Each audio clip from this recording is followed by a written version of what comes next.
the Little Mermaid. "There it is for you," said the witch. Then she cut off the mermaid's tongue so that she would never again speak or sing. "If the polypi should seize you as you return through the wood," said the witch, "throw over them a few drops of the potion, and their fingers will be torn into 1,000 pieces." But the Little Mermaid had no occasion to do this, for the polypi sprang back in terror when they caught sight of the glittering draught, which shone in her hand like a twinkling star.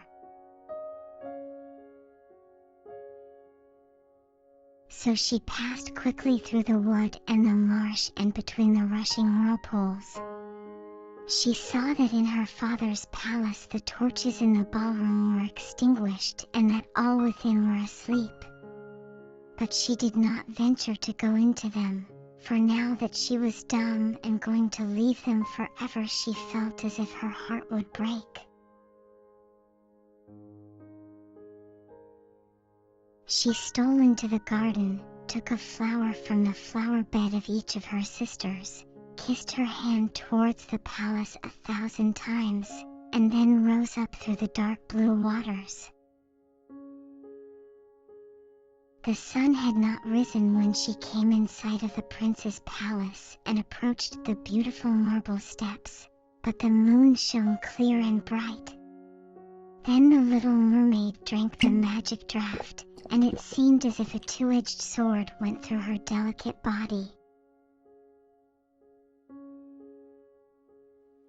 She fell into a swoon and lay like one dead. When the sun rose and shone over the sea, she recovered and felt a sharp pain, but before her stood the handsome young prince. He fixed his coal-black eyes upon her so earnestly that she cast down her own, and then became aware that her fish's tail was gone, and that she had as pretty a pair of white legs and tiny feet as any little maiden could have. But she had no clothes, so she wrapped herself in her long, thick hair. The prince asked her who she was and whence she came. She looked at him mildly and sorrowfully with her deep blue eyes, but could not speak. He took her by the hand and led her to the palace. Every step she took was as the witch had said it would be. She felt as if she were treading upon the points of needles or sharp knives. She bore it willingly, however, and moved at the prince's side as lightly as a bubble, so that he and all who saw her wondered at her graceful, swaying movements. She was very soon arrayed in costly robes of silk and muslin, and was the most beautiful creature in the palace, but she was dumb and could neither speak nor sing. Beautiful female servants, dressed in silk and gold, stepped forward and sang before the prince and his royal parents. One sang better than all the others, and the prince clapped his hands and smiled at her. This was a great sorrow to the Little Mermaid, for she knew how much more sweetly she herself once could sing, and she thought, "Oh, if he could only know that I have given away my voice forever, to be with him." The servants next performed some pretty fairy-like dances, to the sound of beautiful music. Then the Little Mermaid raised her lovely white arms, stood on the tips of her toes, glided over the floor, and danced as no one yet had been able to dance. At each moment her beauty was more revealed, and her expressive eyes appealed more directly to the heart than the songs of the slaves. Everyone was enchanted, especially the prince, who called her his little foundling. She danced again quite readily, to please him, though each time her foot touched the floor it seemed as if she trod on sharp knives. The prince said she should remain with him always, and she was given permission to sleep at his door on a velvet cushion. He had a page's dress made for her, that she might accompany him on horseback. They rode together through the sweet-scented woods, where the green boughs touched their shoulders, and the little birds sang among the fresh leaves. She climbed with him to the tops of high mountains, and although her tender feet bled so that even her steps were marked, she only smiled, and followed him till they could see the clouds beneath them like a flock of birds flying to distant lands. While at the prince's palace, and when all the household were asleep, she would go and sit on the broad marble steps, for it eased her burning feet to bathe them in the cold sea water. It was then that she thought of all those below in the deep. Once during the night her sisters came up arm in arm, singing sorrowfully as they floated on the water. She beckoned to them, and they recognized her and told her how she had grieved them after that. They came to the same place every night.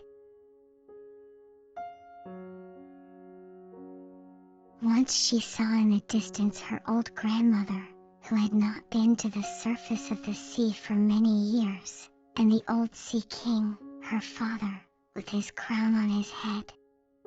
They stretched out their hands towards her, but did not venture so near the land as her sisters had.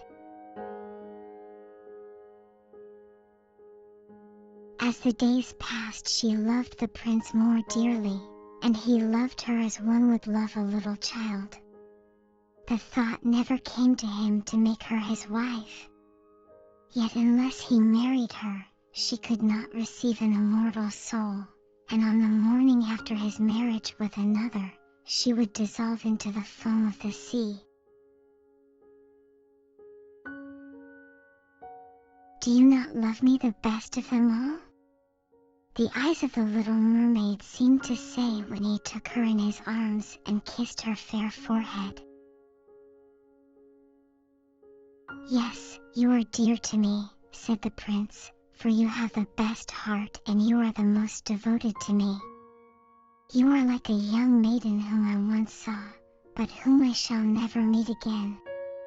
I was in a ship that was wrecked, and the waves cast me ashore near a holy temple where several young maidens performed the service.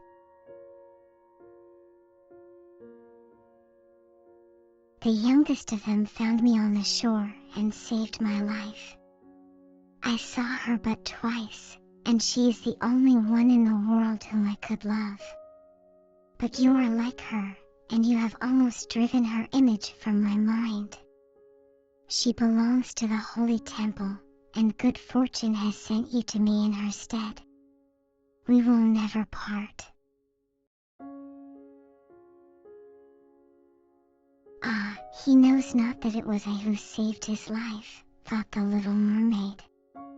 I carried him over the sea to the wood where the temple stands. I sat beneath the foam and watched till the human beings came to help him. I saw the pretty maiden that he loves better than he loves me. The mermaid sighed deeply, but she could not weep. He says the maiden belongs to the holy temple, therefore she will never return to the world, they will meet no more.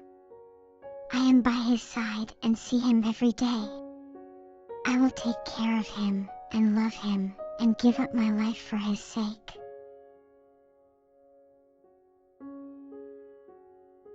Very soon it was said that the prince was to marry and that the beautiful daughter of a neighboring king would be his wife, for a fine ship was being fitted out. Although the prince gave out that he intended merely to pay a visit to the king, it was generally supposed that he went to court the princess. A great company were to go with him. The little mermaid smiled and shook her head. She knew the prince's thoughts better than any of the others. I must travel, he had said to her. I must see this beautiful princess. My parents desire it, but they will not oblige me to bring her home as my bride. I cannot love her, because she is not like the beautiful maiden in the temple, whom you resemble. If I were forced to choose a bride, I would choose you, my dumb foundling, with those expressive eyes." Then he kissed her rosy mouth, played with her long, waving hair, and laid his head on her heart, while she dreamed of human happiness and an immortal soul. "You are not afraid of the sea, are you?" he said, as they stood on the deck of the noble ship which was to carry them to the country of the neighboring king. Then he told her of storm and of calm, of strange fishes in the deep beneath them, and of what the divers had seen there. She smiled at his descriptions, for she knew better than anyone what wonders were at the bottom of the sea. We're going to pause the story right now, but you'll be able to see the rest of the story in the next video. Thanks for joining me on this adventure. Bye-bye.